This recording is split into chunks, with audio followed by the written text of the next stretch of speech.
The blinding absence of light அப்படிங்கிற புத்தகம்.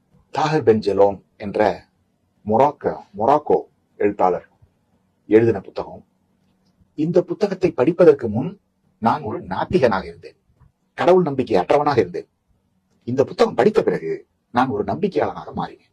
ஒரு 40-50 வருஷங்களுக்கு முன்னால மொராக்கோல ஒரு அரசனுக்கு எதிராக ஒரு ராணுவ புரட்சி நடந்தது.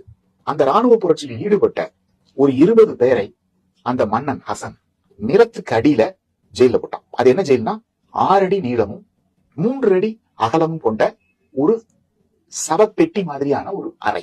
6 அடி உயரம், இல்ல 6 அடி கூட இல்ல, 5 அடி உயரம், 3 அடி அகலம். மொராக்கன்ஸ் 6 அடி உயரம் இருப்பாங்க. அப்ப நீங்க குனிஞ்சேதான் இருக்கணும்.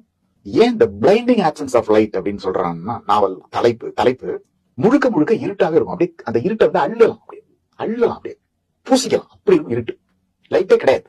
எப்படி சாப்பாடுனா, ஒருத்தர் வருவாரு கீழே படிக்கட்டுல இறங்கி வந்து அந்த நிலவரை இருக்கு இல்லையா, அந்த ஒரு சவப்பெட்டி மாதிரி இருக்கு இல்லையா, அதுல ஒரு பொந்து இருக்கும். அதுல அந்த ரொட்டியை தள்ளி விட்டு போயிடுவாரு.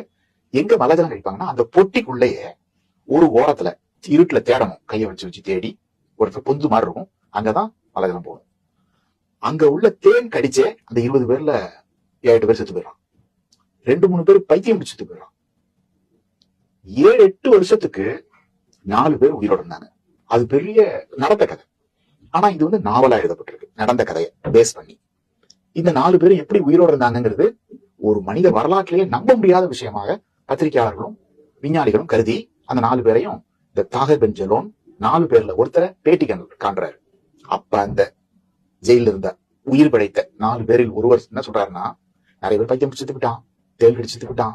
நாங்க என்ன பண்ணோம்னா, ஆரம்பத்துல இருந்தே எங்களுக்கு குரான் மனப்பாடமா தெரியுங்கிறதுனால குரான் ஓதிக்கிட்டே இருந்தோம். நான் தூங்கும் போது மீதி 3 பேர்ல ஒருத்தன், 3 பேரும் தூங்கும் போது ஒருத்தன் இருப்பான், அவன் ஓதிக்கிட்டு இருப்பான். மீதி 2 பேர் இருக்கும்போது அதாவது 24 மணி நேரமும் யாராவது ஒருத்தர் ஓதிக்கொண்டே இருப்போம். எத்தனை காலம் போச்சுன்னு தெரியாது, எவ்வளவு வருஷம் போச்சுன்னு தெரியாது. அப்படி இருக்கும்போது நிஜமா பார்த்தா அந்த இயரெல்லாம் கணக்கு போட்டு பார்த்தா ஒரு 4 ஆண்டுகள் அவங்களோட உடம்பு தான் அங்க இருந்திருக்கு. அவங்களோட அந்த ஆவிங்கிற அந்த ஸ்பிரிட் வந்து மெக்கால இருந்திருக்கு. ஏன்னா இவங்க வந்து வெளியிலேயே வரலங்கிறது வரலாறு, எவிடன்ஸ். ஆனா மெக்கால என்ன நடந்தது, யாரார் வந்தா, அங்க ஏதோ ஒரு விபத்து நடந்திருக்கு அந்த காலகட்டத்துல, அது எல்லாத்தையும் அவர் சொல்றாரு. இது அவங்க வெளியில வந்த உடனே நடந்த இன்டர்வியூ, அவங்களுக்கு எதுவுமே தெரியாது. ஆனா அவங்க அப்பப்ப இப்படியே சொல்றாங்க, நாங்க அங்கதான் இருந்தோங்கிறாங்க, பாடியா இல்ல. அது நாவல் வந்திருக்கு. அப்ப நினைச்சேன், நம்ம கடவுள் இல்லைன்னு நினைச்சிருந்தோம்னா அந்த இடத்துல செத்து போயிருப்போம். அப்ப கடவுள் இருக்காரோ இல்லையோ, அந்த இடத்துல உயிர் வாழ்வதற்கான நம்பிக்கையை அது தருகிறது. அவருடைய உடல் தான் அங்க இருந்திருக்கிறது, ஆவி அது இல்ல.